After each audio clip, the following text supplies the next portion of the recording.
Então vambora, torcedor vascaíno, vambora para mais um vídeo, mais um Boa Noite Gigante, aqui no nosso canal do Gigante Vasco. O último vídeo desta terça-feira, dia 4 de junho de 2024. Para fechar essa terça com as últimas novidades do nosso Cruz Maltino, porque é claro, temos informações a trazer, temos novidades a trazer e temos críticas a fazer.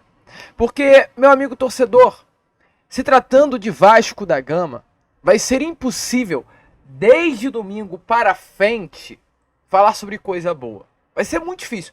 Apenas que um milagre aconteça. Esse milagre, inclusive, envolve, até mesmo o retorno de Coutinho. Amanhã teremos uma reunião. Se amanhã, após a reunião em São Januário, a gente ter a informação que as coisas andaram e Coutinho já assinou no Caldeirão, aí a maré de azar que começou no domingo gira, Mas até o momento, nada de novo. Até o momento, nada de bom a trazer.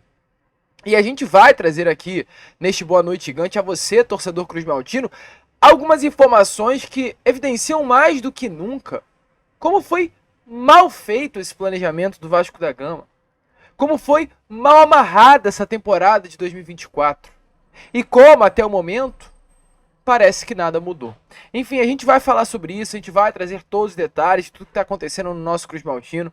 Vamos falar sobre David, vamos falar sobre Galdamez, vamos falar sobre o atual preparador físico do Vasco da Gama, que é o senhor Daniel Félix, e trazer informações sobre o antigo preparador físico Diego Pereira, que é um baita de um profissional e está escanteado dentro do Vasco. Vamos falar sobre a situação de Alexandre Matos e hoje o que ele vem fazendo no Cruzeiro e o que ele fez no Vasco da Gama. Então, assim, é um Boa Noite Gigante muito animado para você que está aí do outro lado. Porém, é claro, antes de começar o vídeo, antes de deixar todos vocês muito bem informados sobre o nosso Cruz Maltino, como sempre faço aqui no canal, quero dar as boas-vindas a todos que estão chegando aqui pela primeira vez. Para quem ainda não me conhece, muito prazer, eu sou o Lucas e você está no canal do Gigante Vasco, o canal do torcedor vascaíno. E é claro, Vascão, você que está aí do outro lado e ainda não é um inscrito do nosso canal, vem agora aqui embaixo, onde tem essa palavrinha inscreva-se, aperte nela e já faça parte da nossa família. Caso não saiba, faço questão de te avisar, nós estamos aqui todos os dias, 3 vezes ao dia, temos o Acorda Vascão, que sai sempre às 7 horas da manhã, temos também o Fala Gigante, que é o nosso segundo vídeo do dia e sai pela parte da tarde, e este que vos fala, o Boa Noite Gigante, para fechar sempre o dia pela parte da noite. Então, 3 vídeos, muita informação, muita novidade, muita vascainidade sempre, diariamente aí na tela do seu celular, do seu computador, da sua televisão, onde quer que seja. Show de bola, Vascão? Vambora então, Sem muita enrolação, fala logo sobre o nosso Cruz Maltino, porque é claro, temos informações, temos novidades a trazer aqui a vocês neste último vídeo do dia. Uma terça-feira, assim como foi ontem, muito pesada para o torcedor. Tem sido dias pesados para o Cruz Maltino. Dias em que é difícil, sim, pensar no futebol de um modo geral. Eu não sei você que está aí do outro lado, mas quando, com relação a Vasco da Gama, as coisas vão ruim, eu não consigo mais assistir nenhum jogo do futebol com a mesma emoção. Eu não consigo mais vibrar pelo futebol. Isso é muito ruim. Até que ponto isso é positivo para nós como amantes do futebol? Porque antes de você ser um torcedor do Vasco, você é um apaixonado pelo esporte. Você é um apaixonado pelo futebol. E pelo menos eu, ao meu ver, trabalhando com o futebol, eu não consigo mais ficar vibrante com o futebol quando as coisas vão ruim com o nosso Vasco. Tem sido uma semana puxada. Tem sido uma semana que o quanto mais longe do futebol estiver, melhor. Eu não assisto nenhum. Eu não costumo assistir, Não vou falar nunca, mas eu não costumo assistir.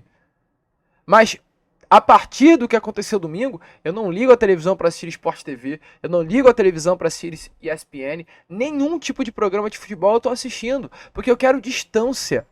Distância. E infelizmente é surreal, porque a gente vem para o mundo Vasco da Gama, você aí do outro lado vem assistir aos canais de Vasco, e a gente, é claro, ao mesmo tempo tem uma noção que é ruim, mas é boa, do que está acontecendo no nosso Cruz Maltino, porém fica ainda com mais raiva devido aos processos tão ruins que vêm sendo feitos dentro do Vasco da Gama.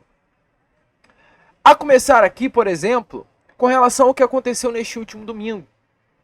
O Vasco foi derrotado pelo placar de 6-1 para o Flamengo.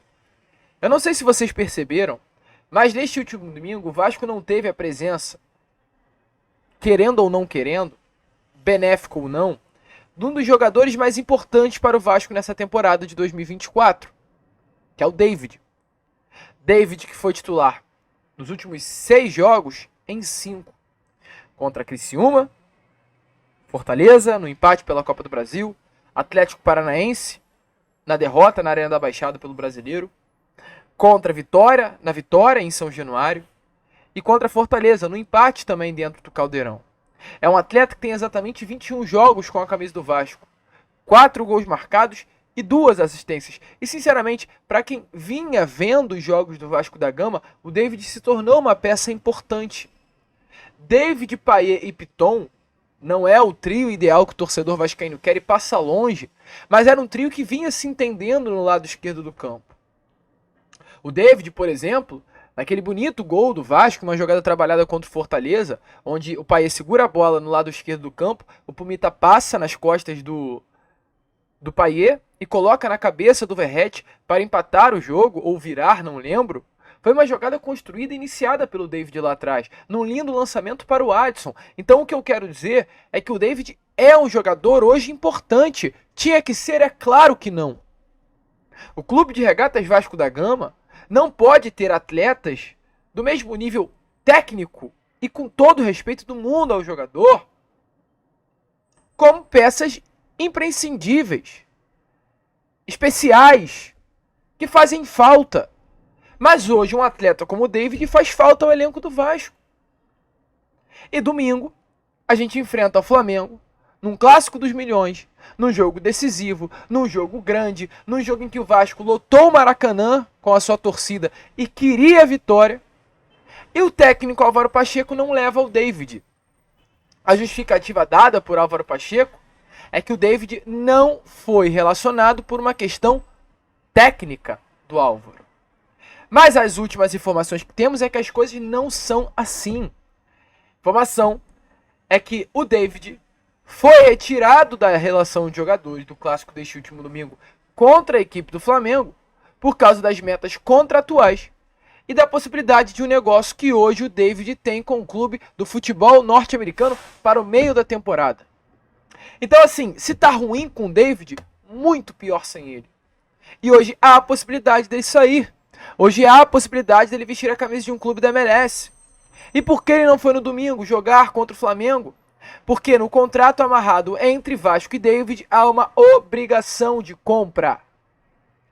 Vasco, David Internacional. O David é um atleta que pertence ao Inter e foi emprestado ao Vasco até o final do ano. Salário com o Vasco pagando integralmente o jogador. E uma obrigação de compra de 65% dos direitos econômicos, no valor de 2.800.000 euros, algo em torno de 12, 13 milhões de reais, aliás, até mais, né, perdão, algo em torno de 15 milhões de reais, caso o David dispute pelo menos 60% das partidas do Vasco em 2024. O Vasco, nessa temporada, e eu vou dar uma olhada aqui a vocês, através das partidas do David, o David atuou 21 partidas com a camisa do Gigante da Colina, e o Vasco disputou 22 jogos no ano. E aí? Pergunta que eu te faço, e aí? Será que foi por uma questão técnica? Ou será que foi para não comprar o David? Mas aí a pergunta que eu te faço agora, neste Boa Noite Gigante, é: por que esse contrato foi amarrado? Por que o Vasco colocou uma obrigação de compra? Se o Vasco não tem por objetivo, ou quiçá não tem dinheiro para comprar o David. Por que esse contrato foi amarrado dessa forma, caramba? Por que, cara? Explica! Que palhaçada é essa que está acontecendo no nosso Vasco, cara? A gente tá de saco cheio disso. Saco cheio. E foi o que eu falei com vocês, salvo engano, ontem, no Acorda Vascão. A gente conversa com pessoas de dentro do Vasco da Gama, cara. A gente tem informação de bastidores. E a informação é que nenhum atleta que Ramon e Emiliano pediu chegou. Nenhum. Foi passada uma lista para o senhor Lúcio Barbosa. E nenhum jogador pedido chegou. O David não foi pedido de Ramon Emiliano. O Sforza não foi pedido de Ramon Emiliano. O Galdamez, Hugo Moura, ninguém. Ninguém foi pedido da dupla Ramon e Emiliano Dias. E aí, o Vasco me vem e amarra um contrato com o David com uma obrigação de compra, sem a pretensão de comprar o jogador. E hoje se vê numa situação de o David estar encaixado ao grupo, ter se tornado uma peça importante ao grupo, e não estar jogando porque o Vasco ou não tem grana, ou não quer comprar o jogador. Então assim, cara, é o resumo da bagunça. É o resumo da bagunça. Enquanto isso, a gente vê um Cruzeiro que hoje tem como diretor executivo o mesmo Matos, que estava aqui no Vasco há mês atrás, dando passos bons no mercado. Porque, com todas as limitações do Cássio, mas a gente olha para um Cruzeiro que contratou o Cássio, a gente olha para um Cruzeiro que hoje negocia a contratação do atacante Caio Jorge, que vestiu a camisa do Santos aqui no futebol brasileiro e se destacou muito jovem.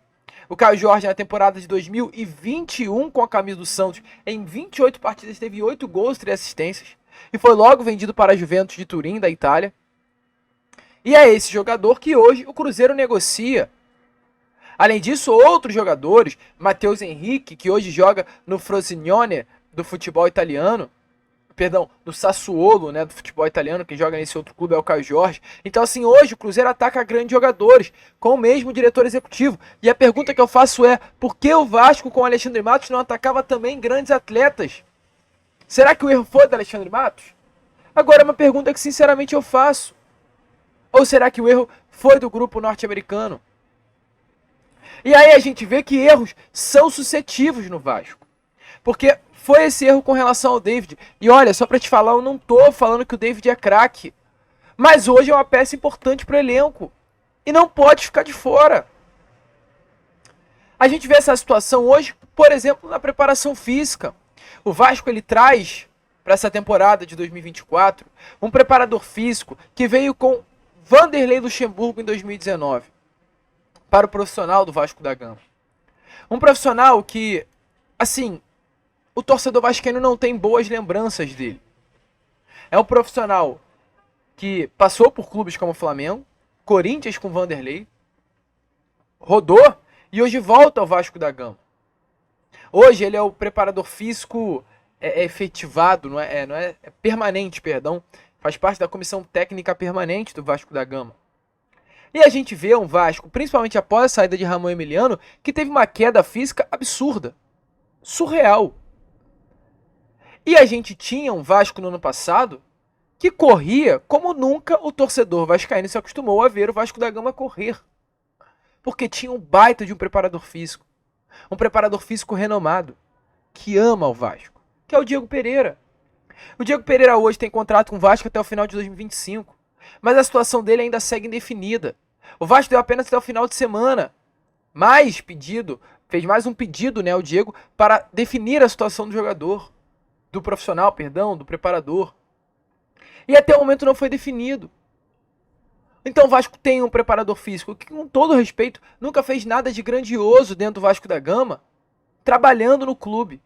E tem um preparador físico que fez uma das melhores preparações físicas no elenco do Vasco nesses últimos anos, que tem contrato com o Vasco longe do CT. Tem coisas que eu não consigo entender, torcedor. Tem coisas que eu não consigo entender. Então assim, é muito erro. É muito erro. Eu gostaria de entender o porquê a situação do preparador físico Diego Pereira não foi resolvida até agora, de uma forma benéfica, para ele ficar, porque é bom. E a gente viu um Vasco da Gama competindo fisicamente no ano passado como nunca competiu por conta do trabalho de Diego Pereira. Que tire o Daniel Félix, me desculpe. Me desculpe. Mas é alguém que também passou pelo Vasco, o vascaíno não tem lembrança boa nenhuma. Coloca o Diego Pereira para dentro do Vasco, até porque o Daniel Félix é um flamenguista, mas isso não me importa, tá? Isso não me importa. Se for flamenguista e cumprir um bom trabalho profissional dentro de campo, tá show de bola. O problema é que o vascaíno não vê isso, não consegue enxergar. Então assim, realmente é muito erro dentro do Vasco. É muito detalhe que a gente vê deixando passar que revolta o torcedor. Então, após a goleada de domingo, que já era para nós ficarmos revoltados de uma forma natural, a gente vê erros acontecendo ao longo do processo, ao longo desses últimos dias, ao longo dessas últimas horas, que revoltam ainda mais. Para mudar essa chave, só o Coutinho sendo anunciado mesmo. Mas enfim, a gente fica por aqui. Esse foi o nosso o nosso Boa Noite Gigante. Amanhã sim, voltaremos com a Acorda Vascão pela parte da manhã. E vamos contar muito com a presença de todos vocês. Show? Vamos que vamos, Vascão. Se inscrevam, compartilhem. Tá complicado, tá difícil, mas é até o fim. E saudações vascaínas.